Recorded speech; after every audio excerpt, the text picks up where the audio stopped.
CSR തട്ടിപ്പിൽ ഇടുക്കി ജില്ലയിൽ 1000-ലേറെ പരാതിക്കാർ. പരാതികൾ ഇതുവരെ 12 കേസുകൾ രജിസ്റ്റർ ചെയ്തു. പല പരാതികളും മാസ് പെറ്റീഷനാണ്. തൊടുപുഴ കാഞ്ഞാർ ശങ്കരപ്പള്ളി സ്വദേശി ആനന്ദു കൃഷ്ണൻ പകുതി പണത്തിന് ഗൃഹോപകരണങ്ങളും സ്കൂട്ടറും വാഗ്ദാനം ചെയ്ത് ഇടുക്കി ജില്ലയിൽ നിന്ന് മാത്രം 100 കോടി രൂപയിലേറെ തട്ടിയെന്നാണ് കരുതുന്നത്. പണം നഷ്ടപ്പെട്ടവർ കൂട്ടത്തോടെ പോലീസ് സ്റ്റേഷനുകളിലേക്ക് എത്തുകയാണ്. എൻ്റെ 60,000 രൂപയും 5,900 രൂപയും പകുതി വിലയ്ക്ക് സ്കൂട്ടർ തരാമെന്ന് പറഞ്ഞ് ഞാൻ കൊടുത്തിട്ടുണ്ട്. എനിക്ക് റീഫണ്ട് ചെയ്യാനായിട്ട് ഞാൻ 2-3 പ്രാവശ്യം പോയപ്പോഴത്തേക്കും അവർ നിരുത്സാഹപ്പെടുത്തിയാൽ വിടണേ. ഞാനും 2 വീലറിനാണ് പൈസ അടച്ചത്. 60,000 വരെ അടച്ചിട്ടുണ്ടായിരുന്നു.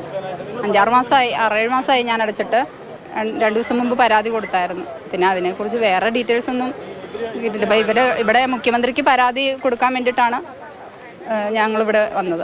തൊടുപുഴയിൽ ഇന്നെത്തുന്ന മുഖ്യമന്ത്രിക്ക് നേരിട്ട് പരാതി നൽകാനാണ് പണം നഷ്ടപ്പെട്ടവരുടെ നീക്കം.